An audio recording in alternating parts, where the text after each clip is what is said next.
Namaskaram. In the final sentence of paragraph 13, which we dealt with a few months ago, Bhagavan gives an analogy. Though we know that the train is going bearing all burdens, why should we who go traveling in it, instead of remaining happily, leaving our small luggage on it, that means on the train, suffer bearing it on our head? Bhagavan gave this as an analogy for indicating we should surrender completely. That is, carrying, everything is being taken, as he said in the previous sentence, everything is being taken care of by one supreme ruling power, one Parameshwara Shakti.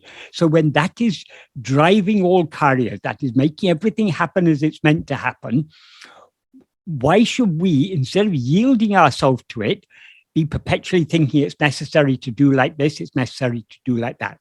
So in this context, Bhagavan is saying we should leave the whole burden to him. And then he gives this analogy. In this analogy, one very, two important words. He says, that is, he contrasts. He says, why should we, instead of remaining happily, leaving our small luggage placed on it? That is, if we take the burden off our head, if we take our luggage off our head and place it on the train, we can travel happily, comfortably. Whereas if we carry it on our head, we will suffer. So the term he used for suffer is ain kashtapadabendam. Why should we suffer, he asks. But regarding he says, why should we suffer instead of happily leaving it placed on the train? The word he uses for happily is sukhamai.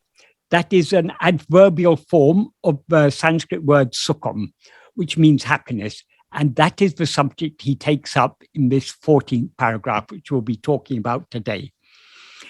I would just, as a reminder, I think before dealing with this paragraph, it's maybe helpful just to go over once more what he says in the first paragraph, because this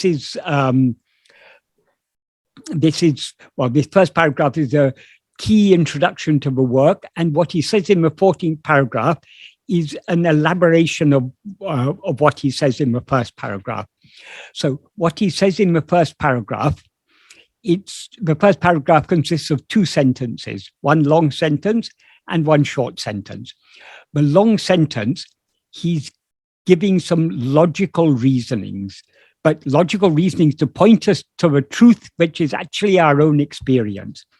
That is what he's helping us to draw, that is based on our own experience, what inferences can we draw from it? So what he says is, in the first clause, he says, since all jivas, that's all sentient beings, want or like to be happy, to be always happy without what is called misery. So the one thing we all like to be happy. None of us like to be miserable. So that is the one thing that we all like. That's the first reason he gives. Second reason is, since for everyone the greatest love is only for oneself.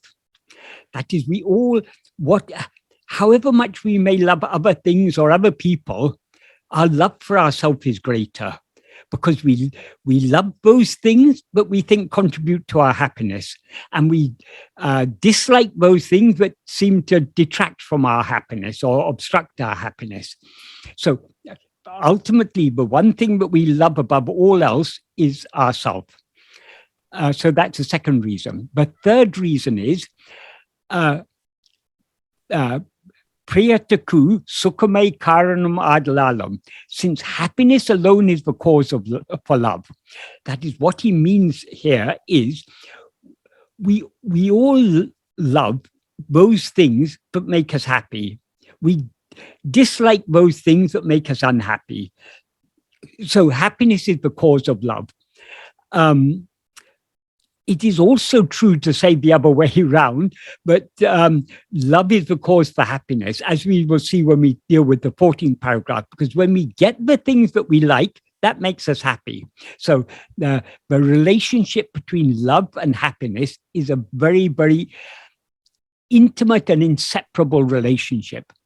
Actually, happiness itself is love, and love itself is happiness, if we go very deep into the matter. But so long as we're looking outwards, love and happiness seem to be two different things, and each seems to cause the other. But in this context, for the purpose of the arguments he's giving here, the relevant point is happiness alone is the cause for love. Why this is relevant here is, since we all have greatest love for ourselves, and since happiness is the cause for love, what can we infer from that? But what we actually are is happiness itself. Why we love ourselves? Because we ourselves are happiness. That is the inference he's going to draw to. We all want to be happy. Why do we want to be happy? Because the happiness is our real nature. And why do we all have greatest love for ourselves? Because happiness is our real nature. So these are the arguments he's giving here. So those are the first three clauses. Then in the next clause, it is both first three clauses are since clauses, so that he's giving reasons. In the third clause, he also gives a reason, but he expresses it in a slightly different form. It's not a since clause, but what he says in the fourth clause is, in order to obtain that happiness, which is one's own nature, which one experiences daily in dreamless sleep, which is devoid of mind. So here he's giving another reason. That is, that in this clause, he points out the conclusion we can come to from the previous three clauses, but happiness is our own nature. And he also gives another reason for us to conclude that happiness is our own nature. Every day in sleep, we experience happiness, but sleep is a state devoid of mind. Since sleep is a state devoid of mind, is devoid of everything else. The only thing that exists in sleep is ourself. And in the absence of all other things, we are perfectly happy. So what can we infer from that? But our own nature is happiness. So this is another reason. So he's giving several reasons here for us to conclude that happiness is our own real nature. And then he goes on to say, since happiness is our own real nature, what do we have to infer from that? Tanne tan aridol vendum. Oneself, knowing oneself is necessary. That is, since happiness is our real nature, in order to attain that happiness, it's necessary for us to know ourselves. In other words, it's necessary for us to be aware of ourselves as we actually are. So then the question arises, that's the first sentence. So the question that naturally comes to our mind, if happiness is our real nature, and if it's therefore necessary for us to know ourselves in order to experience that happiness, how to know oneself? That he answers in the next sentence. Adaku means for that. Nāṇ Ār innam jnana-vicharamai mukhya sadhanam. For that, the principal means is the awareness investigation. Who am I? Jnana-vicharam. Jnana means awareness. That is the awareness that is our own real nature. And vichara means investigation. So jnana-vichara is another way of saying Atma-vichara, because what we actually are is awareness. So investigating the awareness that we actually are is investigating ourselves. So it's just another way of saying it. And that awareness investigation is called Who Am I? Why is it called Who Am I? Because what is it we are investigating? We're investigating who or what we actually are. So, since what we actually are is happiness, in order for us to experience that happiness, in order to attain that happiness, which is our own real nature, we need to know ourselves. And in order to know ourselves, we need to investigate what we actually are. That is the implication of this first paragraph. So this idea is, he continues this idea in the 14th paragraph. By the way, if anyone has any questions along the way, please don't hesitate to ask if anything is not entirely clear. Until someone interrupts, I'll just continue explaining sentence by sentence.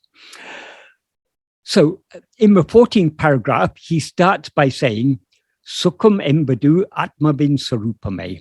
That means what is called sukha. Sukha means happiness, satisfaction, joy, ease, comfort, pleasantness. What is called sukha is only the swarupa, the real nature of oneself. In other words, we ourselves are happiness. Happiness is our real nature. That's the conclusion he came to in the first paragraph. And then in the next sentence, he says the same thing in other words, but to emphasize the point, sukhamum atmasarupamum verandru. Happiness and our own real nature are not different. And then he says in the third sentence, Atma-sukham Andre, that is, Atma-sukham means the happiness of oneself, or it implies the happiness that is oneself alone exists. Adu ve satyam, that alone is real. That is what actually exists is only ourself, and we ourselves are happiness. So what is real? Only ourself and only happiness. So there's no unhappiness is wholly unreal, because unhappiness, our real nature is happiness, and we alone are what is real. Real here means what actually exists. That's why he says, Atma-sukham alone exists, that alone is real. He's just emphasizing these points. So firstly, happiness is our own real nature, and that happiness that is our own real nature, that alone exists, and that alone is real.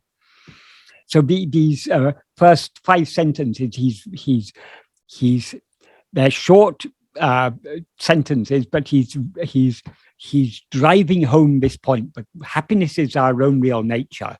So since happiness is our own real nature, as he said in the first paragraph, in order to obtain that happiness, which is one's own real nature, oneself, knowing oneself is necessary. And for that, investigating oneself in order to know who am I is the principal means.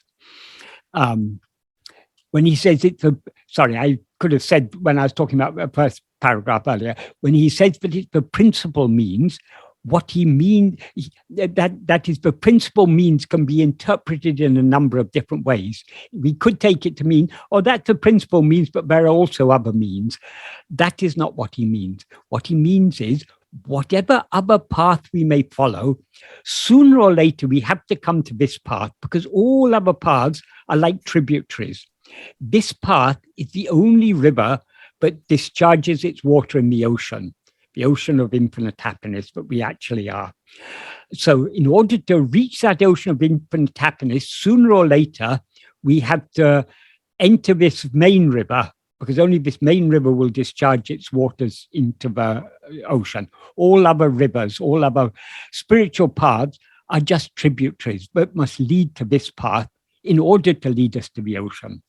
Because the ocean of happiness is nothing but ourself. So in order to experience that ocean of happiness, we need to know what we actually are. We need to be aware of ourselves as we actually are. And we cannot be aware of ourselves as we actually are without investigating ourselves. So it's the logic of Bhagavan's teachings is very simple, but very, very powerful. It's very, if we think deeply about it, these are what Bhagavan gives us are irrefutable arguments. They're really very, very powerful arguments he gives. Excuse me, why? Michael? Yes.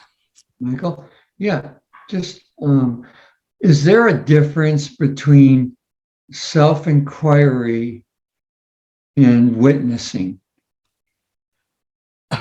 Witnessing what? Witnessing what the goal of self-inquiry is. I mean, self-inquiry will take us to whatever you want to call it. And witnessing. That is, witnessing means observing. If we're taking it as a verb, it means observing or being aware of something.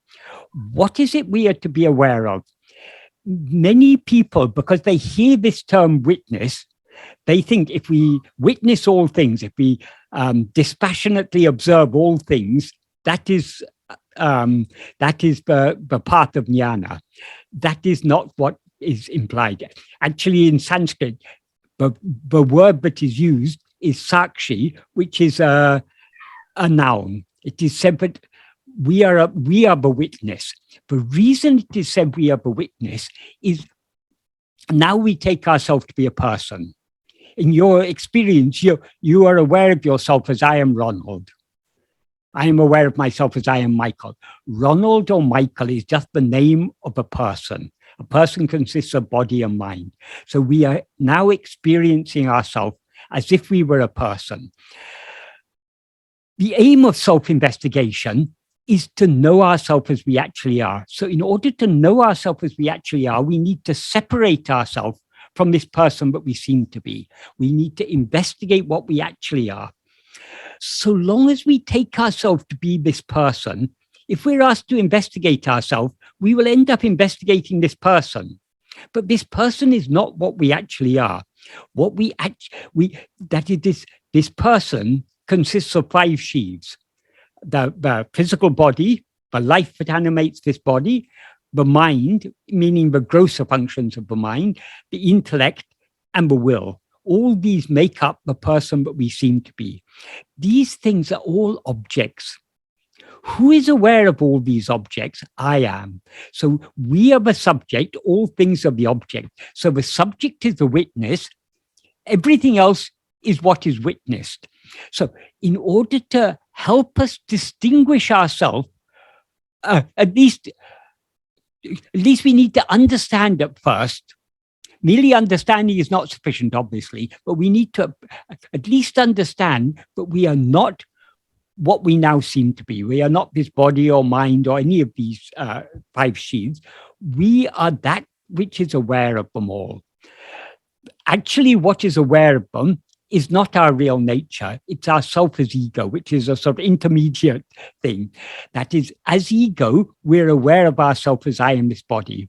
And only when we're aware of ourselves as I am this body, are we aware of the body and of the world. When we're aware of ourselves as we actually are, we'll be aware of ourselves alone, because what we actually are is pure awareness, which means awareness that is not aware of anything else. However, a little bit of confusion comes in here, because in ancient texts, they often referred to our real nature as the witness of all. So Bhagavan clarified that the word witness is used in 2 distinct senses. When it is said that Brahman, or our real nature, is the witness, their witness is being used in the sense of, Bhagavan said, Sakshi is Sanadi. That Sanadi means presence. So the witness is used metaphorically when it's referring to Brahman or to our real nature. We are metaphorically the witness in that whatever appears only in our presence. Without our presence, there's nothing. So it's in that one sense in which the term witness is used is in the sense of presence. In the mere presence of our real nature, all these things happen. The other sense in which witness is used is in the sense of the knower or the observer, the one who is aware of all this. That is ego. So, but in order to return to our real nature, ego is the doorway, so to speak, through which we've come out, and ego is the doorway through which we've come. We must return. That is, ego is a mixed awareness. Our real nature is the pure awareness I am. The same pure awareness I am, when mixed and conflated with adjuncts, as I am Ronald, that is ego. That is, Ronald is not the ego. That which is aware of itself as I am Ronald, that is ego. So, and that which is aware of itself as I am Ronald is that which is aware of all this. So that is the witness. Our aim is not to witness other things. The reason this term witness is used is to draw our attention back to ourself as the knower, rather than as a thing known. Now we're aware of ourselves as things known. We're aware of ourselves as the body, the mind, the intellect, the will. All these are objects known by us. So they cannot be what we actually are, because we're aware of ourselves even in the absence of these things. So we first need to distinguish ourselves from all other things. So that is why this term witness is used. It doesn't mean that people draw from this a wrong inference, but if we just remain as the witness of everything, that is dispassionately witnessing everything, we are thereby remaining as we actually are. That is a misunderstanding. That is, the very nature of ego is to be always aware of things other than itself. Bhagavan expressed this metaphorically in verse 25 of Uludunapadu by talking of grasping form. He says, grasping form, ego comes into existence. Grasping form, it stands. Grasping and feeding on forms, it flourishes abundantly. What he means by grasping form is how does ego grasp form? He says later on in the same verse, but ego is a formless phantom. So as a formless phantom, how can it grasp anything? Grasping there means being aware of, attending to. So by attending to or being aware of anything other than ourselves, we are feeding and nourishing ego. And ego cannot rise or stand without attending to other things. So long as we're attending to other things, we are feeding and nourishing ego. So how can being a witness be a means to get rid of ego? Michael. Yes. Maybe the word witness. Maybe I chose the wrong word. I don't know. Yeah. No. But it's good. It's good you chose this word, because this is something that this word has created a lot of confusion for people. And if I'll just finish what I'm saying, and then you can clarify if what I'm saying is not relevant. There's still opportunity for you to ask me. But since I've started on this subject, I just want to clarify. So, when it is said that we are a witness, what we should infer from that is not that we should be witnessing everything, because the witness is only ego. What it means is we should turn our attention away from everything that is witness, everything that we're aware of, back towards ourselves, the one who is aware of it. So if we are to witness anything, what should we witness? We should witness only the witness. In other words, we should attend only to ourselves. That is self-investigation. So long as we're aware of anything other than ourselves, that is not self-investigation. That's investigation of other things. That is what Bhagavan called an Atma-vichara. An Atma means anything that is not ourself. So everything other than ourself is an Atma. So attending to the body, or attending to the mind, or attending to the world, or attending to thoughts or feelings or emotions, or whatever rises and subsides, that is all an Atma-vichara, investigating or attending to things other than ourselves. Our aim is to attend only to ourselves. To whom do all these things appear? That's what I meant to express. Right. When I said witness, yes. Was that to which everything appears. And how is that path of going back to that to which everything appears different from self-inquiry? Is another way to ask the question, I guess. No. Turning our attention back to ourself, the one to whom everything else appears, that is self-investigation. Amen. Right. Okay. Because that is, it's all, as Bhagavan often said, it's all a matter of attention. The problem now is we're allowing our attention to flow away from ourselves towards other things. So all these other things seem to exist and seem to be real because we're attending to them. What is actually real is only ourself. Only that fundamental awareness of our own existence, I am. That is what is real. So what do we need to attend to? Only to ourselves, only to that awareness, I am. By attending to that awareness, I am, that is, ego comes into existence, stands and flourishes by attending to other things. But if it, instead of grasping other things, instead of attending to other things, if it tries to grasp itself or attend to itself, since it is a formless phantom, it's got nothing to hold on to, so it subsides back into its source. So the only way to eradicate ego is to cease attending to other things, but merely ceasing to attend to other things is not sufficient.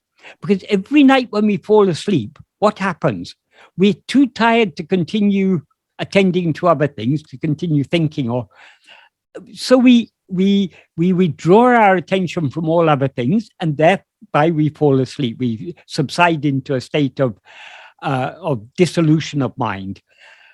But though the mind is dissolved in sleep, it's only a temporary dissolution. The reason it's a temporary dissolution is that we went into that state of dissolution by some means other than attending to ourselves. In the case of sleep, we go into sleep because of tiredness. In the case of a coma, you go into a coma because of some head injury. In the case of general anesthesia, you go into a coma, you go into a sleep-like state because of some anesthetic drug. In the case of nirvikalpa samadhi, you go into a sleep-like state as a result of pranayama or whatever. So all these are only temporary dissolution of mind. And bringing about a temporary dissolution of mind is of no use. I mean, the mind does need to dissolve every day in sleep, because we can't remain awake forever, because we run out of energy, so we have to subside back in sleep. But we shouldn't be seeking only a temporary dissolution of mind, because we don't make any progress, spiritual progress, in any such state. What we are seeking is the permanent dissolution of mind. In order to bring about that permanent dissolution of mind is what is called mano-nasa, annihilation of mind. In order to bring about that state, the only means is for us to know ourselves as we actually are. So self-investigation is the only means by which we can bring about mano-nasa. Yeah, really, it was really clear for the first time when you explained that self-inquiry was really the same as turning our attention to what is always there. Yes. Like I thought that, but I never really heard anybody say it that way. So it is actually what Bhagavan teaches us is extremely simple. But we just have to pay close attention to what he says and understand that is, Bhagavan said, this practice of self-investigation is not objective. So it cannot be adequately expressed in words. So what Bhagavan's teachings are all pointers. They're pointing us towards that. But we need to understand the pointers. If someone is pointing their finger at something, if you miss what they're pointing at, you miss the point. If when you just look at the finger, and instead of what the finger is pointing at, you're missing the point. Where is that finger pointing? So what Bhagavan, when we read Bhagavan's teachings, his words are pointers. What are they pointing at? The one thing they're constantly pointing at, they're pointing our attention back towards ourselves. Yeah. All right. Because to know ourselves, we need to attend to ourselves. So simple. Yeah. If you want to see something, what do you have to do? You have to look at it. If you refuse to look at something, you're never going to see it. Likewise, if we refuse to look at ourselves, we refuse to attend to ourselves, as we are all doing, because we are so much enamored with the world, we cannot know ourselves. In order to know ourselves, we need to attend to ourselves. In order to see what we actually are, we need to look at ourselves, to express it metaphorically. Thank you so much. It's very clear for the first time. Thank you. all thanks to Bhagavan, because it's Bhagavan who's given us these very, very clear and simple teachings. But because Bhagavan's teaching, though they're very clear and very simple, they are very, very deep and subtle. So we need to pay close attention to them and to understand what it is he's pointing at, what it is he's directing us to do. That is just turning our attention back towards ourselves to see, who am I? That alone is self-investigation. Attending to anything other than ourselves cannot be self-investigation. Okay. That's why in a couple of paragraphs further on in Nāṉ Ār, paragraph 16, he says we can't investigate ourselves in books. We can't know what we actually are. You can read any number of books, but you still won't know what you are. In order to know what you are, you need to turn your attention back within to see yourself. You can't see yourself in any books. Yeah. So it's so simple. Yeah. When it comes to putting it into practice, it may seem difficult, but the reason it seems difficult is not because it's actually difficult, but because we have so much liking to know other things, we're reluctant to let go of everything else and to know ourselves alone. Because when we know ourselves alone, that is the end. That's finished. All other things get dissolved along with this ego. So we have to have all-consuming love for this. So this is the path of the ultimate path of bhakti, the path of complete self-surrender. Yes, Michael, sorry, Ted. It really doesn't seem simple. Harkening back maybe 10 minutes to when you talked about annihilating the mind. I mean, yes, that's a 25-cent word. Annihilating. That means gone. Yeah. It sounds like that would end the dream all by itself. Totally eradicate. Absolutely. But are you suggesting there are people walking this illusory earth today who have succeeded in annihilating the mind, yet they're still here? No person in all of history has ever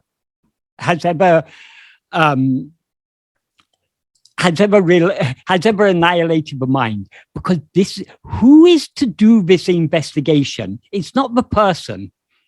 It is not Ted who can investigate himself. Ted is the name of a person.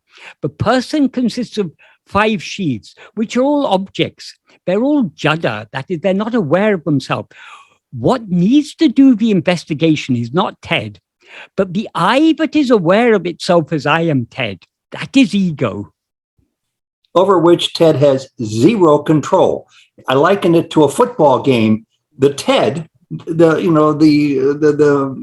fake identity of a human being called Ted, takes the ball down a couple of yards or so, but cannot take it across the goal line. That's the I am who can do that. Yeah. Well, what influence do I have on the I am? Well, we need ultimately, there's only one thing. But so long as we are caught up in this maya, there are 3 things. There's the body or person that we take ourselves to be. When Bhagavan talks about body, he's talking about the whole person. He says the body is a form of 5 sheaths. So he's not just talking about the physical body, the whole person. So there's the body, there's what we actually are, the pure I am. In between something rises, that is ego. That ego is that which is aware of itself as I am this body. The pure I am is never aware of itself as I am this body. The body is not aware of itself as I am this body. The body is not aware at all. Something rises in between and is aware of itself as I am this body. That is ego. So ego is neither the body nor is it Satchit, but some spurious entity that's risen between the two. It cannot stand without grasping a body as I. But it also cannot stand without having that. But that is its foundation, its ground is that fundamental awareness I am. That is, even when we're aware, whether you are aware of yourself as I am Ted or not, you're always aware I am. When you're asleep, you're not aware of Ted at all. You're just aware of your own existence. So in sleep, you're aware I am without being aware of anything else. In waking and dream, you're aware of yourself as I am, but you're not aware of yourself as just I am. You're aware of yourself as I am Ted. And because you're aware of yourself as I am Ted, you're also aware of so many other things. So the Bhagavan has diagnosed what is the, if you go to a really good doctor, they won't just see your symptoms. They will find out what is the root cause of the symptoms. Merely treating the symptoms of a disease is of limited benefit, because you treat one symptom and some other symptom crops up. You need to get to the root cause. What is the root cause of a disease? Bhagavan has got to the root cause. The root cause is ego. It used to be said that the root cause is ignorance, which is true. But who is ignorant? It is not, our real nature is not ignorant. The body is not ignorant, because the body is not aware. What is ignorant is ego. Ego itself is avidya, ignorance or ajnana. So what in the old text is described as ignorance is what Bhagavan referred to as ego. Because how to get rid of ignorance? If you think I am ignorant, then if I get knowledge, then I'll get rid of ignorance. We take knowledge to be something that we are to gain. That is not the case. There's nothing to be gained. That all we need to do is to get rid of the ignorance in the form of ego, and the knowledge alone is what remains. That is the pure awareness I am. So the knowledge is always available to us. The problem is we've now mixed and conflated it with all these other things. So by holding on to that fundamental awareness I am, which is jnana, which is the real knowledge, all the false awareness drops off and the pure awareness alone remains. I understand more clearly now what you said. If I recall correctly, you said the body is not ego, whereas I have thought all along that everything phenomenal, everything illusory that we think of as being real is ego, everything. Even our breathing is ego, that we invest in thinking that breathing is real. It's not real. It's part of the illusion. But you made the delineation there. Well, yeah. Helpful. What you thought previously is correct in a sense, but it's not the full picture. That is, Bhagavan says, for example, in verse 26 of Uludnaptu, he says, if ego comes into existence, everything comes into existence. If ego doesn't exist, everything doesn't exist. Ego itself is everything. In what sense is ego everything? Because ego is the substance. That is, the dreamer is the whole. It's like saying the dreamer is the dream. That is, when we are dreaming, what do we see in that dream? We see a world, but what is that world? That world, we are seeing ourselves as that dream world, as that dream person, but we take ourselves to be. And the dream world full of so many other people, that what we are actually seeing is only ourselves. So everything is ego in the sense that what ego is seeing as everything is only itself. But we need to, in order to investigate and find out what we actually are, we need to distinguish ego from everything else. So it is true in a certain sense, but everything is ego. But everything is objects. The objects appear to whom? To the subject. That subject is ego, but the objects have no existence independent of that subject. That's a fine point that I get. It's a fine point. It's a fine point, but a very important point to understand. Otherwise, you'll think, oh, everything is ego. Or like many people say, everything is awareness. You just have to realize everything is awareness and then you're fine. You don't have anything to worry about. Yes, everything is awareness. Diseases are awareness. Death is awareness. Wars, famines, everything is awareness. But it's still a problem for us. Who is aware of all these things? To whom do all these things appear? To me. We need to go back to find out the real awareness. being aware of anything other than ourselves is not real awareness, because nothing other than ourselves actually exists. In sleep, we're aware of so many things. We may even, sometimes in sleep, we may learn some things. You may learn some new history that you've never heard before. And you think, oh, now I've learned something very useful. You come back to waking state and you find that's wholly false. It was just in your own dream world that seemed to be true. So the knowledge, any knowledge we have of anything that doesn't exist is false knowledge. So our awareness of anything other than ourselves is not real awareness. It's a false awareness, a semblance of awareness. That is why it is called Chidabhasa. Chidabhasa is usually translated as a reflection of awareness, but a deeper meaning of it is a likeness or a semblance of awareness. That means it's not real awareness, it's just a seeming awareness. But how it means it also means a reflection, but how it means a reflection is when you see your face in the mirror, you're not actually seeing your face. You're seeing only a likeness, a semblance of your face. Likewise, this ego is not real awareness, it's just a semblance of awareness. But real awareness is only that fundamental awareness I am. So this semblance of awareness couldn't exist without the real awareness. So we can never be aware of anything other than ourselves without being aware of ourselves as I am. The awareness I am, that is the real awareness. Awareness of all other things is wholly unreal because nothing else actually exists. It seems to exist only in the view of ego.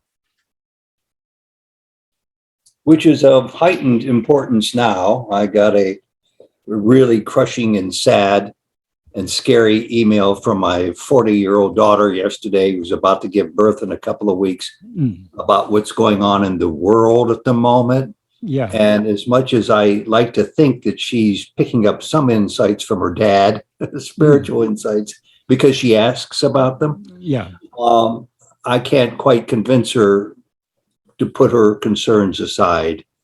They're too real for her. Yeah, it is. I mean, many very scary things are happening in the world, but that is why it's so important for us to recognize that this is all a dream. It's not that if someone in our dream comes to us for help, if a refugee comes to our door, or if a hungry person asks us for food, of course we give them. But by dwelling upon all these problems of the world, wars, famines, pandemics, these things have been happening since the dawn of time. Has there ever been a time when there haven't been wars, when there haven't been conflicts? Sometimes particularly terrible things happen, things that shock us because it somehow seems closer to home.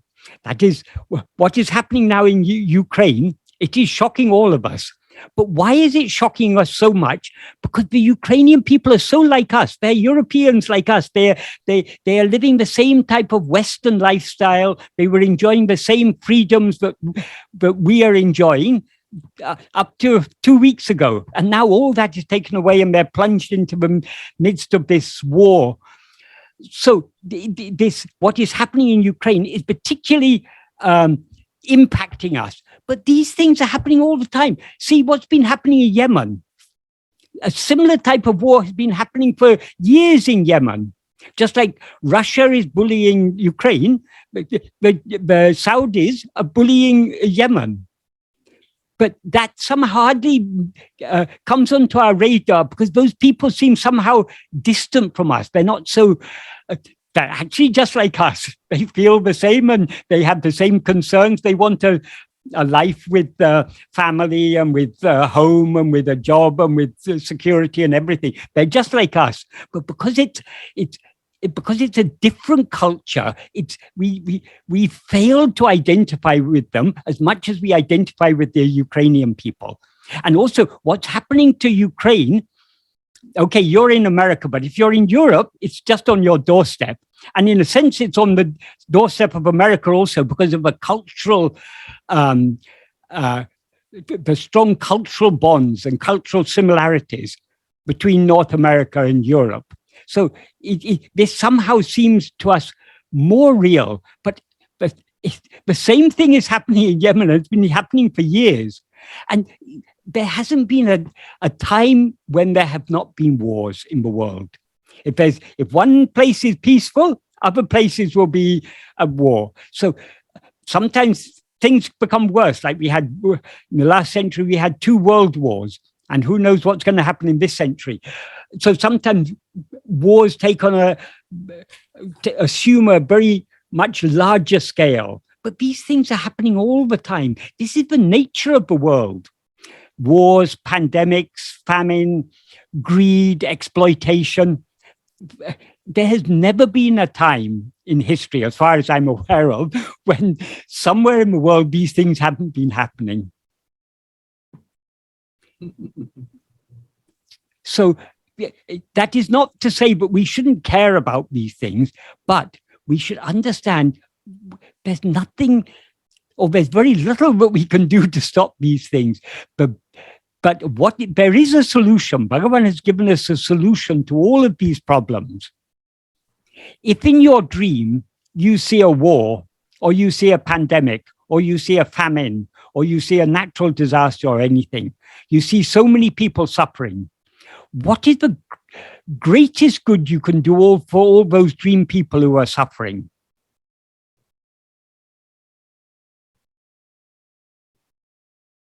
Nobody got an answer? Wake up. Yeah, exactly. there you go. That is the solution Bhagavan has given us. Bhagavan said, this is all a dream. So long as you're looking outwards, the dream is very real. And so long as you take yourself to be a person in the dream, you should also care about the other people. If you care only about this person, that is selfishness. So if you've got a kind and caring heart, you will naturally care about other people. But the greatest good you can do for other people is not to look outwards and try and solve the problems of the world. The solution is to look within. If you look within, the I that is aware of all these things subsides. In other words, the dreamer is dissolved and the dream comes to an end along with the dreamer. So this is why I said Bhagavan is the spiritual doctor who has diagnosed the very root cause of the problem. The root cause of the problem is I. And what is the solution? It is only I.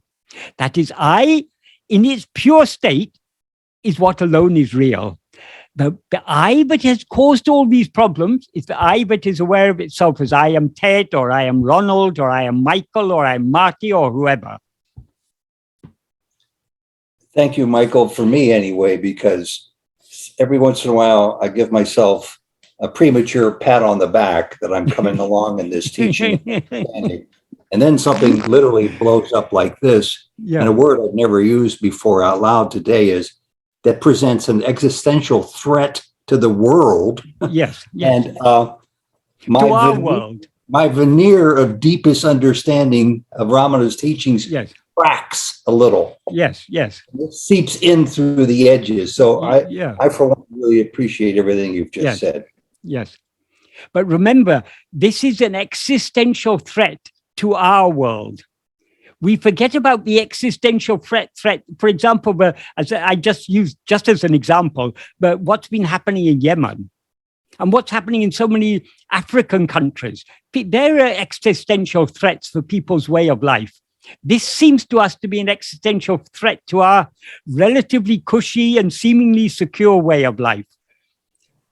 But so this is having a greater impact on us than all these other things that are happening. But it's these things.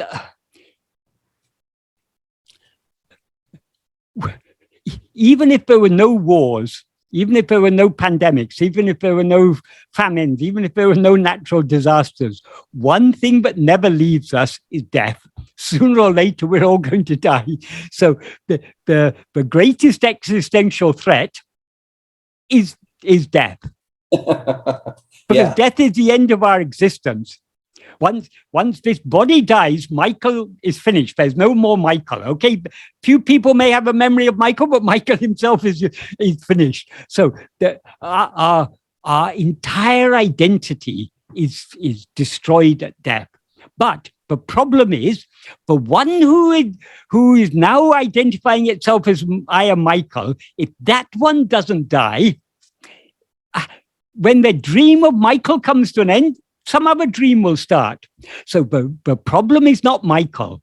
The problem is not Ted. The problem is not any person. The problem is the I that is aware of itself as I am this person. That is ego. Very good. It seems that, just real quick, I'm talking. Yes, no, please.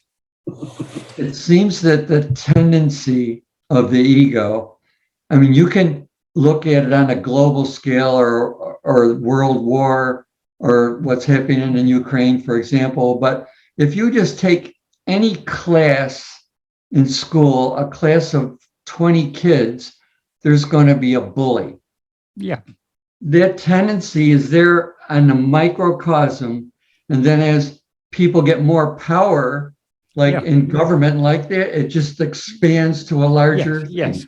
That is, they will, because at any time in history, some of the people in the world will be relatively spiritually mature. As we become more spiritually mature, we become less selfish, we become more caring about others and everything. But there will always be the more immature ones, the ones who care only about me and want everything for me. And those are the ones who become bullies.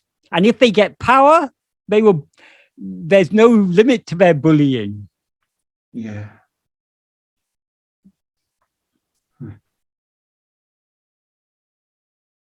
At least in our so-called democracies, there is some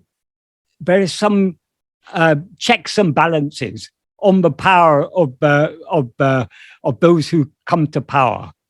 But in autocracies, there's no check on them. Such is the nature of the world. But what can we do about it? Turn within and find out who am I. Then the whole dream comes to an end. Yeah. Okay. That is, all these things seem real when we look outside. When we look within, even the I that is now so worried about all these things, itself begins to lose its seeming reality and begins to dissolve back into its source. Yeah. What is real is only that source, I am. The source from which we've all risen and into which we must all return. So shall I continue with this 14th paragraph? If there's no other comments, please continue. All right. Okay. Yes. So I dealt with the first 5 sentences in which Bhagavan is emphasizing that we ourselves are happiness, and that happiness alone is what actually exists. Happiness alone is real. And then he goes on to say, what is called happiness is not found or not available, not obtained in even one of the objects of the world. That is, you cannot, it seems to us that we are getting happiness. If we have a desire for a nice new car and we get the nice new car, we sit there. This car has made me very happy for a short while until we see our neighbor's got an even better car and we want a better car. So though we seem to get happiness from objects, Bhagavan is saying actually there is no happiness is available in any of the things of the world. And then he goes on to say, we think that happiness is obtained from them because of our abhiveka. Abhiveka is the opposite of viveka. Viveka means judgment, discrimination, or the ability to distinguish one thing from another. So because we don't have because of our lack of clear judgment, of clear discrimination, we are mistaking, but we seem to get, we mistakenly think that we are getting happiness from things. If I'm very, very poor, I want money. If somehow I get money, even $100 will seem like a very big thing for me. If I see $100 in my account, oh, wow, I've got some good savings now. We'll be very happy. But soon we'll be dissatisfied. We'll think, oh, this $100 can go very easily. It'd be nice if I had $1,000. So we then begin hankering for $1,000. And if we get $1,000 in our account, we're happy. Until we begin thinking even this 1,000 won't last us very long. And we want more and we want more. And then even when we've got 10 billion, we are still not satisfied. We want, oh, someone else has got 100 billion. So there's no end to it. Because happiness doesn't actually lie in all these external things. How we seem to get happiness from them is explained by Bhagavan from this point onwards. He says, when the mind comes out, it experiences dukkha. Dukkha means unhappiness, dissatisfaction, discomfort, uneasiness, unpleasantness, unhappiness, distress, suffering. It covers the whole range of it's the opposite of sukha. It's the opposite of happiness or satisfaction or joy or whatever. So what Bhagavan says here is, but when the mind comes out, it experiences dukkha. What's he mean when the mind comes out? Elsewhere, he talks about the mind coming out from Atma-swarupa in one of the earlier paragraphs, I think in the 4th paragraph, probably. He says, when the mind comes out, the world appears, I think. It comes out from Atma-swarupa, he says there.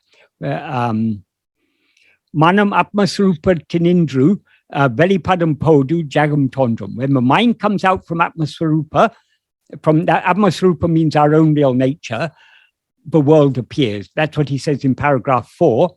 Here he says, when the mind comes out, it experiences misery. So he's equating misery with the world, in effect, and he actually says that later on in this paragraph. In the last, right at the end of his paragraph, he says, when the world disappears, that is when thought ceases, the mind experiences happiness. When the world appears, it experiences dukkha, dissatisfaction. So when we allow our mind to move away from ourselves, to come out into this world, it experiences misery. Many people may say, "Oh no, my mind is going out, but I'm living a very nice life. I've got a nice job. I've got a nice husband or wife. I've got nice children. I've got a secure income. I've got enough savings. I'm in good health. So life is there's no suffering for me." But actually, what the word dukkha means, it means suffering in a very deep sense. Any dissatisfaction is suffering. And we are all dissatisfied. Whatever we have, we all want something more. We cannot be satisfied. Even if we've got all the wealth in the world, all the health in the world, all the seemingly good things of life, even if they're all available for us, we're still not satisfied. We still want something more. Why is this? Because as Bhagavan pointed out in the first paragraph, and also in the beginning of this paragraph, our own real nature is happiness, infinite happiness. So since infinite happiness is our real nature, nothing short of infinite happiness can satisfy us. And when we rise as ego, we are limiting ourselves. As this limited ego, now, that we limit ourselves because we now experience ourselves as I am this person. I am Michael. Michael is a very limited entity. He was born one day, he's going to die one day. He's in this place, not in that place. So he's limited in time and limited in space. And he's also limited. They talk about 3 types of limitation in Sanskrit philosophy. Kala, Desa, Vastu. Kala means time. We're limited in time. We're born on such and such a day. We're going to die on such and such a day. We don't know when, but sooner or later it's coming. So we're limited in time. We're limited in space because I'm here, I'm not there. And we're also limited by Vastu. Vastu in this context means Vastu in this context means a thing. If I am Michael, I'm this thing. I'm not that thing. If I'm this body, then I'm not this microphone, I'm not this light, I'm not this PC, I'm not this table, I'm not this chair. So by rising as ego, we set so many limitations on ourselves. As this limited entity, we cannot experience unlimited happiness. That's obvious. So in order to experience the unlimited happiness that we actually are, we need to experience ourselves as unlimited, because only that which is unlimited, infinite, can experience what is infinite. As a finite thing cannot experience something infinite. So the very nature of ego is dissatisfaction. That is why we're always hankering for something. Some of us want money, some of us want more learning, some of us want more pleasures of life, but we're all hankering for something. If we think of it, if we sit for a moment and just think of it, every movement of our mind is a movement in search of happiness. Even when we've got no problem, when the end of the day's work, we come and we sit comfortably in our chair, we've got no immediate problems, but our mind will still be wandering here and there, worrying about what's going to happen tomorrow in office, or how I'm going to pay the bill, or where I'm going to go on holiday, or whether the pandemic is coming to an end or not, or what's going on in the news. The mind is always, and much of the time, if we look at what we are thinking about from morning till evening, how many unnecessary thoughts are there? Sometimes we are thinking just for the sake of thinking. Why do we think anything? It is because the mind is constantly seeking, trying to fill up some perceived lack. We feel something is lacking in ourselves.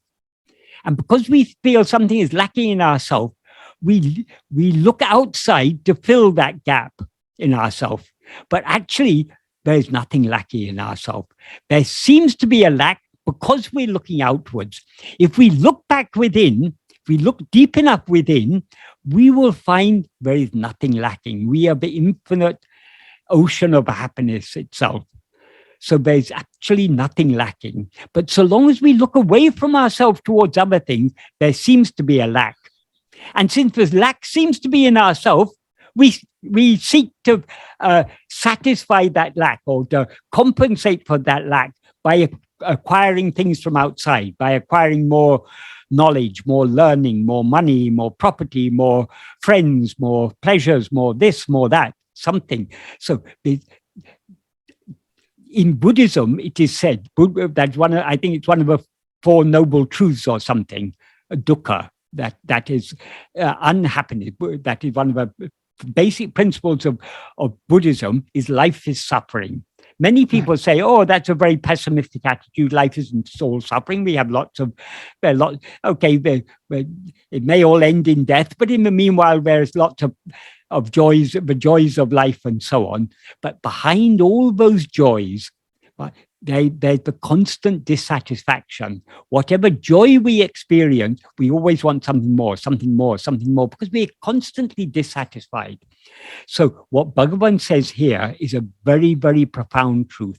When the mind comes out, it experiences dukkha, it experiences dissatisfaction. And that dissatisfaction is what is driving all our actions of mind, speech, and body.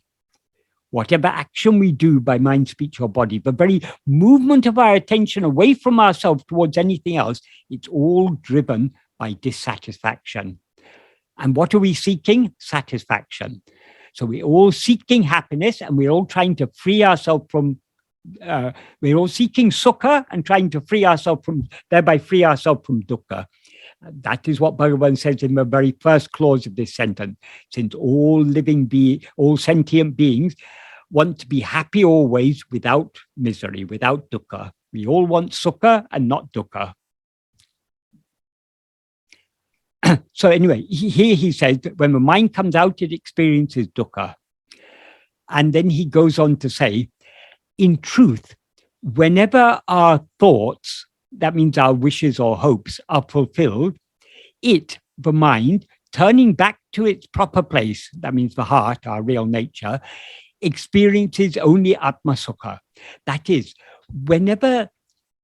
if you have a desire for something, if you desire a tasty meal or a new car or a better house or a promotion in your job or this or that, whatever you may desire, or you want to be more learned, you want to study more Advaita and to master more, read more spiritual books or whatever it is, when any desire is fulfilled, temporarily we experience some satisfaction. How we experience that satisfaction? Because so long as we are desiring anything, so long as there's any hankering for anything, and there's always hankering for something, the mind is agitated. And when that hankering is satisfied, there's a temporary quiescence of the mind. That is, the mind that was hankering for that is temporarily satisfied. It's temporarily pacified before the next desire pops up. So because of the relative subsidence of mind, or the relative quiescence of mind, when we get what satisfies us, it seems to us that we get happiness. But the happiness that we seem to get comes only from within. In this context, there's an analogy Bhagavan gave. Actually, I think it's also given in older texts also. But it's a very apt analogy. A very hungry dog went to a cremation ground, hoping to find some bone, and it found an old, dry, half-burnt bone, and it started chewing on that bone, hoping to get some bone marrow from it. And it was chewing on it, and because it's an old bone, old dry bone, it splinters. And because of the splinters, the dog got wounds in its mouth. So when it dropped the bone and looked at it, it saw there's blood on the bone. It thought, oh, this is a very tasty bone. It licked the blood and it went on munching. What that dog did, that dog suffered from a viveka, like we do. That dog was thinking, but the blood, but it sees on the bone, it's coming from the bone. It's not coming from the bone, it's coming from its own mouth. Likewise, whatever happiness we seem to obtain from anything in this world, it's actually happiness only within us. Because when we desire something, that desire is an agitation of our mind. When that desire is satisfied, the mind is temporarily pacified. And the wavering of the mind, the surface wavering of the mind, is temporarily reduced. And so we experience an iota of the infinite happiness that is our own real nature. So whatever happiness we seem to obtain from anything other than ourselves actually comes from within. This is a very, very, very important idea that Bhagavan has taught us. This is something that we need to think about very, very carefully. We need to observe in ourselves when we desire something. Say you desire a nice tasty meal or something. When you eat the tasty meal, you feel some pleasure. But where is that pleasure coming from? If you observe it, that pleasure is actually coming only from within you. It's not coming from the food. There's no pleasure in a nice tasty meal. The tasty meal seems to be pleasurable because of the desire we have for that. And when that desire is satisfied, we experience a little bit of the infinite happiness that is in our own heart. And then he goes on to say, likewise, at times of sleep, samadhi, and and fainting. In other words, in states of manolaya. And when anything liked is obtained, and when destruction or damage happens to anything that is disliked, that is, when any disliked thing is removed, the mind becomes antamukam, inward facing, and experiences only atma-sukha. Atma-sukha means the happiness that is oneself. So whatever happiness we seem to experience from external things is actually coming only from within. And then he goes on to say, in this way, the mind wanders about incessantly, going outside, leaving oneself, and again turning back inside. And then he gives a nice analogy. At the foot of the tree, the shade is pleasant, or the word he uses is sukhamai. It is pleasant or happiness or delightful. Outside, the heat of the sun is severe. Remember, this is an analogy that applies in South India. In South India, in the midday, whereas in cooler climates, when the sun comes out, we go out to enjoy the sun. In South India, when in the heat of the day, we all go seeking the shade. The natural reaction is we look for the shade, not for the sunshine. So we need to understand this analogy in that context. So outside, the heat of the sun is severe or harsh. A person who is wandering outside is cooled by going into the shade. After a short while, emerging outside, but being unable to withstand or bear the severity of the heat, he again comes to the foot of the tree. That is a foolish person. They'll enjoy the shade for a while, but then they'll be restless. Oh, let me go and see what's out there. So they go out into the sun, they suffer, and again they come back to the shade. That is the idea. And then he goes on to say, in this way he remains, going from the shade into the sunshine and going back from the sunshine into the shade. And then he says, Ipiti Seikaravan, one who does like this is an abhivaki. A person who behaves like this is an abhivaki. Abhivaki means someone who is lacking viveka, someone who's lacking clear judgment. And then it goes on to say, Anal-vivakio, a vivaki will not depart leaving the shade. So if we are wise, we will not be wandering from the shade out into the sunshine and then back into the shade, and then out into the sunshine suffering and back into the shade for a little relief. We will just remain in the shade if we are wise. But unfortunately, we're not wise. We're all going out into the scorching sun of this world, suffering, and then coming back within for brief respite in the shade. But a vivaki, someone who is able to judge or discriminate or distinguish clearly, will not depart leaving the shade. Then he goes on to say, likewise, the mind of the jnani will not depart leaving Brahman. Jnani means one who knows one's own real nature. Sometimes people have asked me about this. How does Bhagavan says the jnani is someone whose mind is dead? So how can he say here the mind of the jnani? What he means by mind of the jnani here, often we use the term mind in the sense of attention. Keep your mind on the task at hand, or his mind is absorbed in the book.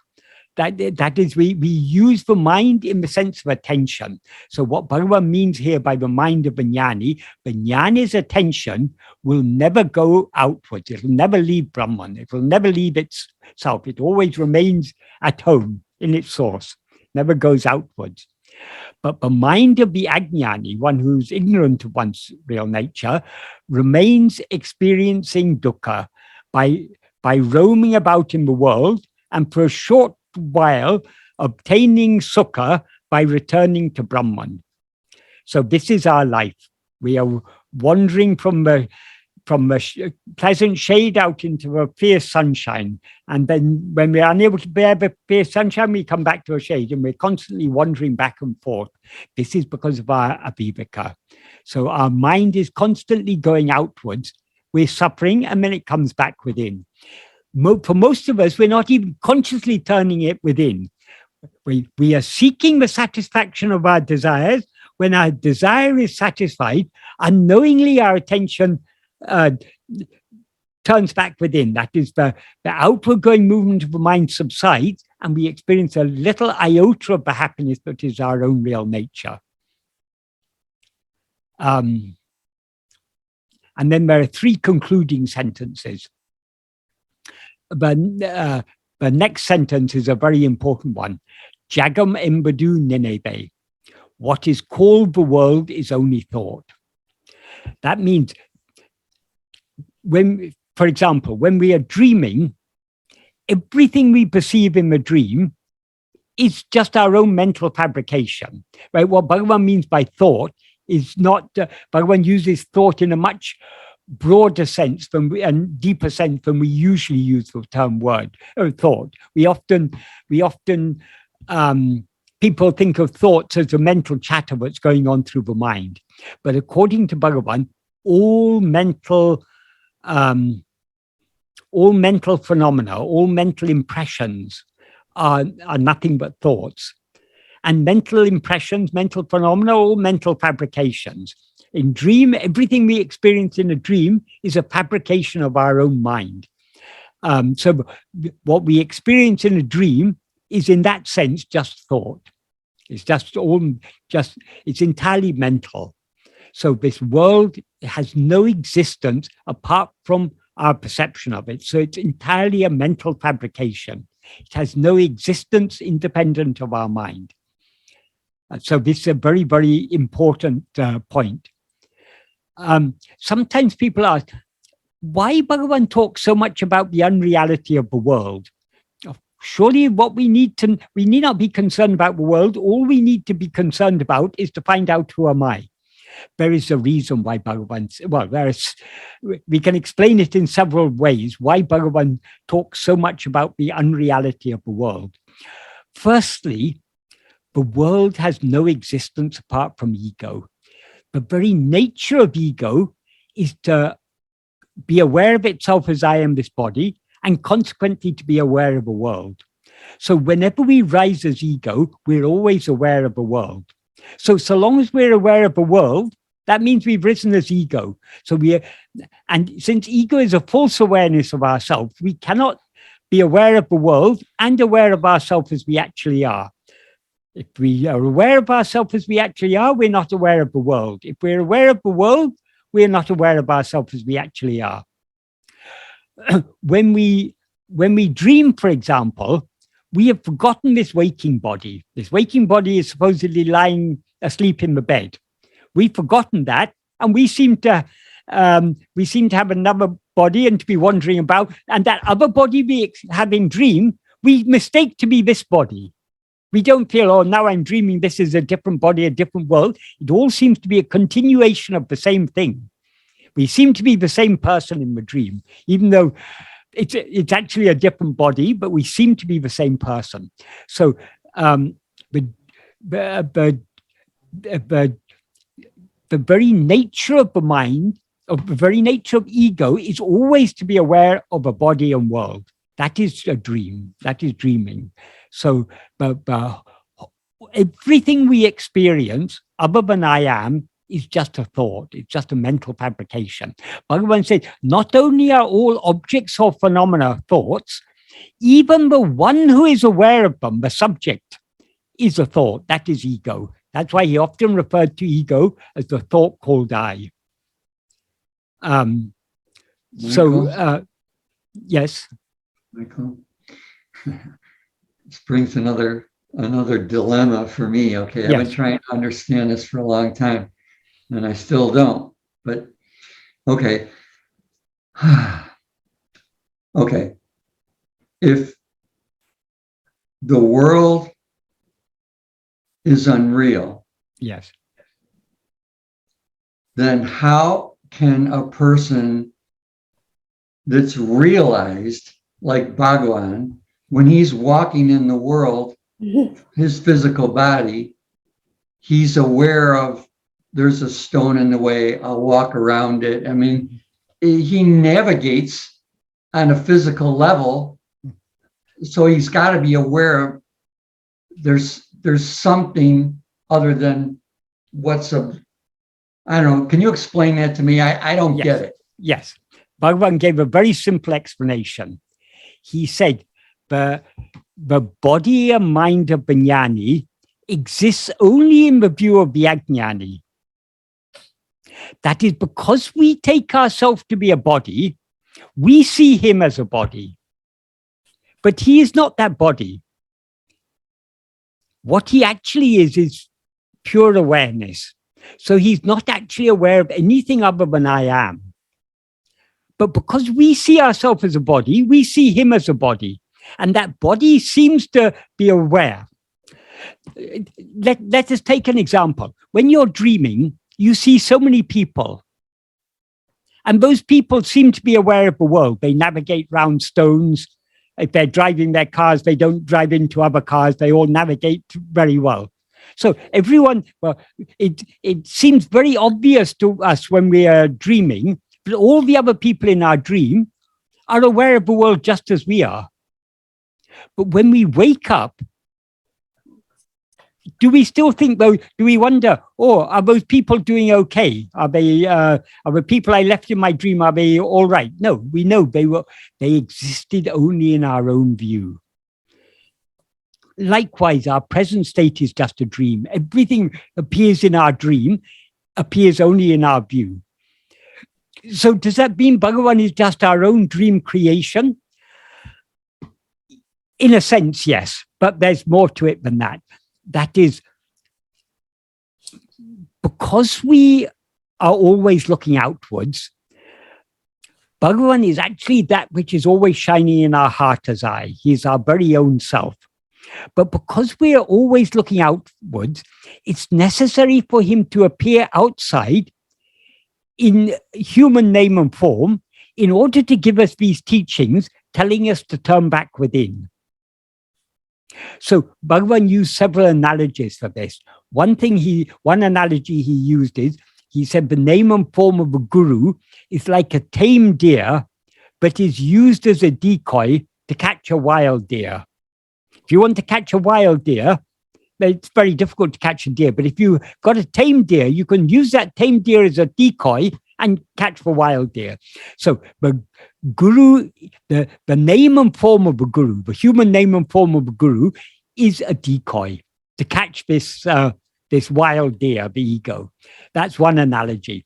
Another analogy he gave is, there is a belief, but elephants are so afraid of lions, but if an elephant dreams of a lion, the shock of seeing a lion in its dream will cause it to wake up. The shock and fear. Bhagavan said, like the guru is like the lion that appears in the elephant's dream. That is the name and form of the guru. The human form of the guru is like the lion that appears in the dream of the elephant. The lion is unreal, but the waking is real. Likewise, the name and form of the guru is unreal. It exists only in our view, but it turns our attention back towards ourselves, and thereby it brings about the real awakening. So this is what Bhagavan has taught us about guru, is something very deep and very refined. One thing that is unusual about Bhagavan, but many people don't understand, is that in so many other sampradayas, that's traditions, there's a lineage of gurus. After Adi Shankara, he established 4 or 5 mutts, and for each mutt he appointed a head of the mutt who was his successor. And each head of the mutt appoints a successor, and there's a whole long lineage of successor of heads of those mutts. Likewise, in so many spiritual traditions, there's a lineage of gurus. Bhagavan never established a lineage. Bhagavan never appointed a successor, and no true disciple will try to claim to be a successor of Bhagavan. Why? Because what Bhagavan taught us about Guru is that Guru is not a person. Though Guru may appear in human form, what Guru actually is that which is always shining in our heart as I. So Bhagavan appeared in the form of Ramana Maharshi to give us these teachings. Having done so, he has fulfilled the outward function of Guru. What about... By directing our attention within. The rest of the work is done by the Guru within our heart. Once our attention is turned within, then he starts pulling us. Having given us a push from outside, he's now pulling us from inside. All right. Well, what about after Bhagavan first had his realization, yes, and he was meditating or in a state, whatever, for months where he was getting, eaten up and everything. Yeah. Okay. Now, in that ultimate state, he couldn't function on the physical level. He just sat there, was totally unaware of everything. But in order to function, at least a slight sliver of awareness, he had to be aware of the physical, even though he knew he was everything. Does that make any sense? Yeah, it does make sense. From our perspective, the state he was in when he was in Patalingam, being eaten by ants, totally unaware of the body, that is a different state to the state he was in later years, where he's answering questions, writing poetry, cutting vegetables, answering questions, and so on. They're 2 completely different states in our view. But from his perspective, there's no difference whatsoever. Michael, I have a question, if it's okay. Yes. It's related to Ron's first question, in a manner of speaking. And I've often wondered about this. And I'm going to use your own words. You said 5 minutes ago, everything we experience is a thought. It's ego. I understand that. Yeah. Question is, how do we know if we're slowly, I hope all of us are, if we're slowly awakening to the truth of who we are? That also can be just a thought or a false experience. I used to put all the weight on the experiences that I might have, but now who's to say those are just false thoughts? Everything that appears and disappears is unreal. So the world obviously is appearing and disappearing. The one to whom the world appears and disappears, itself appears and disappears. That is ego. But there's one thing that never appears or disappears. That is I am. I am not only is permanent, eternal, it is also unchanging. Now we feel I've changed so much. I was 60 years ago, I was a young child. Now I'm an old man.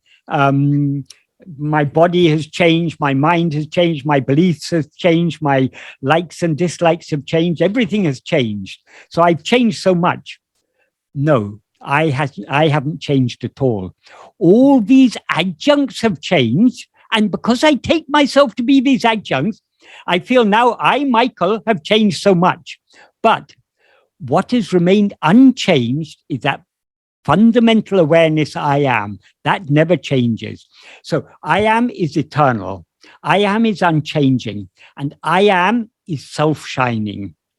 Everything else, nothing else shines by its own light. Everything else, all objects or phenomena shine only by the light of mind. That is, they exist only in the view of the mind. Even though the mind or ego seems to be self-shining, it's not actually self-shining because it's borrowing its light of awareness from the fundamental awareness I am. So that which is self-shining is only I am. So this is Bhagavan's definition of reality. What is real must be eternal. Because anything that is not eternal, it is not in. If something is inherently existent, intrinsically existent, it must always exist. If something gains existence and loses existence, that means it's not intrinsically existent. Its existence is only a borrowed existence. So ego doesn't actually exist. It seems to exist, but it doesn't actually exist because it is borrowing its existence from some other source, that is from I am. Likewise, this world that seems to exist borrows its existence from ego, in whose view it seems to exist. So something that is, but actually, when Bhagavan talks about real, what he means by real is what actually exists. So if something actually exists, it must always exist. And if something always exists, it cannot change, because something that changes is one thing at one time and another thing at another time. That is, this person, Ted, has changed. One time he was a small boy running around playing with his games and everything. Now he's changed in so many ways. The body has grown bigger, it's grown, the hair has turned gray, it's changed in so many ways, and the mind has changed in so many ways. What that little boy knew, he didn't know even a fraction of the things that this old Ted knows. And with the things that boy knows, this old Ted has forgotten. So many things are changing. So the Ted that you were then is different to the Ted that you are now. So that Ted is not real. But something that is eternal must be unchanging. Because if it changes one thing at one time, it's something else at another time. And most importantly of all, it must shine by its own light. Because anything that doesn't shine by its own light, but its own light means light of awareness, it seems to exist only in the view of something that is aware of it. So this whole world seems to exist in whose view? In the view of ego. And even ego exists in whose view? Only in the view of ego. But this ego is not real, because ego appears and disappears. And ego doesn't shine by its own light. It shines by the light that it borrows from I am. So what is real is only I am. It's the only thing that is self-shining. Self-shining means it doesn't depend on anything else. Ego depends on two things. It depends on I am, always, and it also depends upon a body, because as ego, we're always aware of ourselves as I am this body. So ego cannot stand without the ground on which it's standing is I am, and the stick, the support on which it stands, but it's holding on to for support, is the body. So ego it doesn't exist independently. It depends upon both upon I am and upon the body. And does the body exist independently? No, the body exists only in the view of ego. So there's a mutual dependence between ego and body. That is, we can never rise as ego without being aware of ourselves as a body. The difference is but the body need not always be the same body.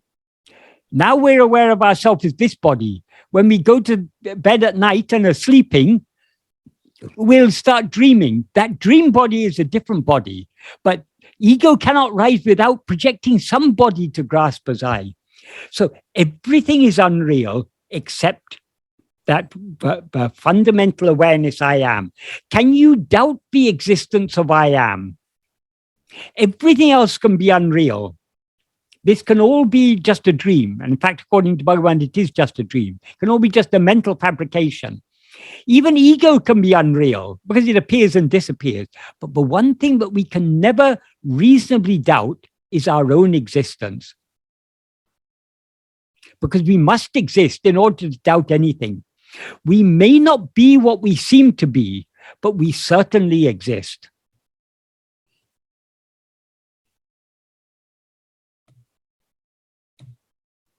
So you've mentioned all the different ways in physiological growth, mental growth, experiential growth.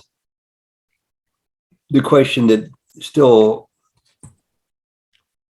has some size in my mind,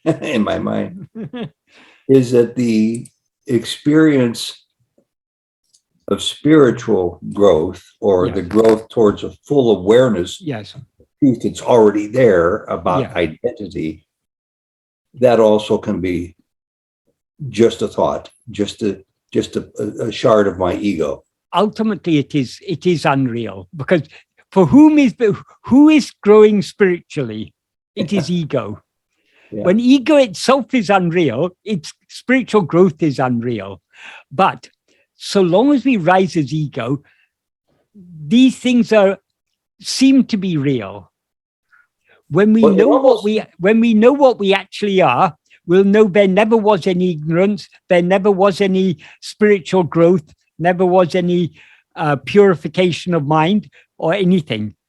What is alone is, but that we shouldn't. This is where we have to distinguish the ultimate truth, which is the only real truth, from the seeming reality of our existence as ego. So our spiritual growth is as real as the ego that is spiritually growing. Nonetheless, I'm still stuck at the point where it seems to be, I understand and I accept everything you say. I'm just not capable of understanding if I have a lot of growth, a modicum of growth, or no growth whatsoever. It almost seems like a mystical, magical leap others must make to all of a sudden blossom into awakening. From the perspective of ego, it doesn't happen all of a sudden. It is a process of growth.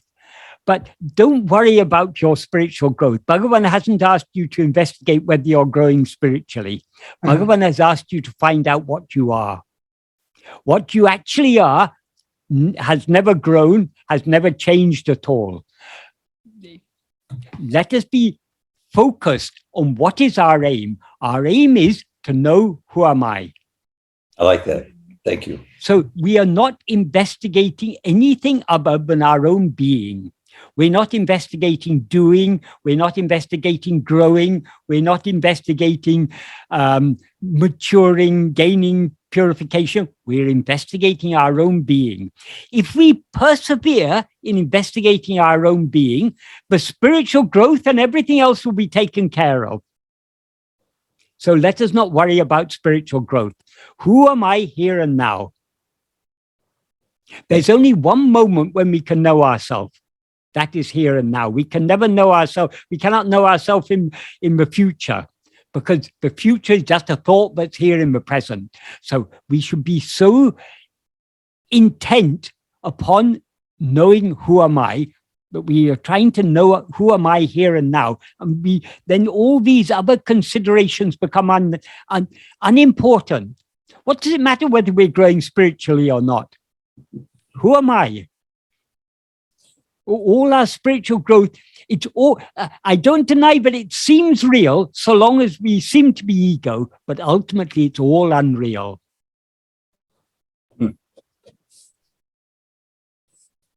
Takes a mature person. Yes, by his grace, we must have achieved a certain degree of maturity, or we wouldn't even be interested in talking about this subject. The very fact that we are drawn to spend our Sundays talking about these what for most people will seem very abstract and very airy-fairy type of things.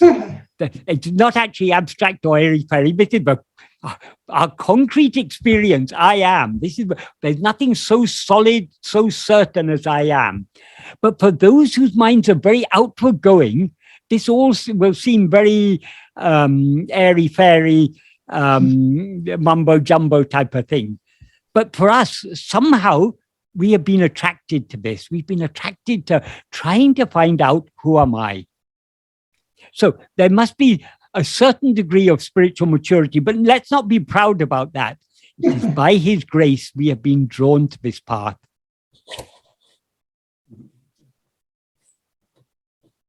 Thank you. So there are just two more sentences. Shall I just finish off those two sentences? Yes, please. So as I said, in the third last sentence, Bhagavan is a very simple sentence. What is called the world is only thought. And then he says, when the world disappears, that is when thought ceases, the mind experiences happiness. When he said the mind experiences happiness, here again people can say, oh, when the world disappeared, then where's the mind? It's a way of saying it. I mean, things cannot be expressed perfectly in words. So the mind experiences happiness means we are happy. When in sleep, there is no mind, there's no world, no thought, we are happy. So when he said the mind experiences happiness, that means we experience happiness. When the world appears, it experiences dukkha. It experiences dissatisfaction or suffering. So whenever we look outwards and are aware of the existence of the world, we are dissatisfied. We are craving something. We are constantly in search of something. Some of these would-be gurus nowadays, they say, give up the search. That if we could give up the search, well and good, but we cannot give up the search. So long as we rise as ego, if we are not searching for happiness in spiritual pursuits, we'll be searching for happiness in the stock market, or in the pleasures of the world, or in football, or in going to cinema or something. So we are all searching, is our very nature. We cannot remain for a moment without searching, so long as we rise as ego. So the only way to give up the search is to look deep within and see what we actually are, because what we actually are has never searched for anything and never needs to search for anything, because it is the infinite ocean of perfect happiness. So we cannot, until we lose ourselves completely in that infinite ocean of perfect happiness, until we are aware of nothing except happiness itself, and that happiness is ourself, it's not an object experienced by us, until then we will always be searching.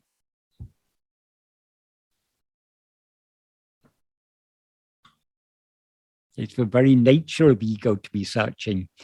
What we need to do is give up searching outside, begin to search within, in the depth of our own heart. Om Namo Bhagavate Sri Arunachala Ramanaya.